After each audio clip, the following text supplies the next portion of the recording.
ನಾಲ್ಗೆಗೆ ಎಲುಬಿಲ್ಲ ಅಂತ ಬಹಳ ಹಿಂದಿನ ಗಾದೆ.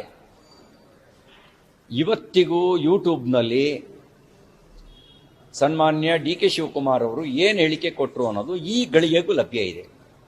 ನೀವೇ ಟೆಲಿಕಾಸ್ಟ್ ಮಾಡಿದ್ದೀರಿ. ಏನು ಹೇಳಿದರು? ಪತ್ರಕರ್ತ ಪ್ರಶ್ನೆ ಕೇಳಿದ, ರಿಲಿಜಿಯಸ್ ಬೇಸ್ಡ್ ರಿಸರ್ವೇಷನ್ಗೆ ಸಂವಿಧಾನ ಒಪ್ಕೊಂಡಿಲ್ಲ. ಅವಾಗ ಇವರು ಏನು ಹೇಳಿದರು? Let us see, let us watch, somebody going to the court, we know about that. ಇವ್ರು ಕೊಟ್ಟ ಹೇಳಿಕೆ. Good days will come, we will be changing the constitution. ಯಾರು ಹೇಳಿದ್ದು? ಡಿ ಕೆ ಶಿವಕುಮಾರ್ ಅವರು ಹೇಳಿದ್ದು.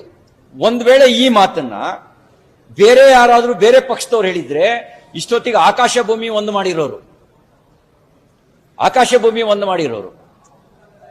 ಒಂದು ವೇಳೆ ನ್ಯಾಯಾಲಯ ವಿರುದ್ಧವಾಗಿ ತೀರ್ಪು ಕೊಟ್ರೆ ನಾವು ಸಂವಿಧಾನ ಬದಲಾಯಿಸ್ತೀವಿ ಅನ್ನೋ ಮಾತನ್ನ ಉಪಮುಖ್ಯಮಂತ್ರಿ ಕೆಪಿಸಿಸಿ ಅಧ್ಯಕ್ಷರಾಗಿರ್ತಕ್ಕಂಥ ಡಿ ಕೆ ಶಿವಕುಮಾರ್ ಅವರು ಹೇಳಿದ್ದು ಈ ಗಳಿಗೆಗೂ ಯೂಟ್ಯೂಬ್ ನಲ್ಲಿ ಲಭ್ಯ ಇದೆ. ಸತ್ಯ ಏನು ಸುಳ್ಳು ಏನು ಅನ್ನೋದಕ್ಕೆ ಅಂಗೈ ಉಣ್ಣಿ ಕನ್ನಡಿ ಹಿಡಿಯಾಗಿ ಹಿಡಿಬೇಕಾಗಿಲ್ವೋ?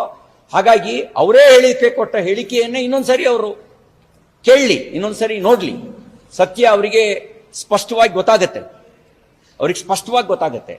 ಮತ್ತೆ ನೋಡಿ, ಕಾಂಗ್ರೆಸ್ನ DNA ನಲ್ಲೇ ಸಂವಿಧಾನ ವಿರೋಧಿಯಾಗಿರ್ತಕ್ಕಂಥ ಮೆಂಟಾಲಿಟಿ ಇದೆ.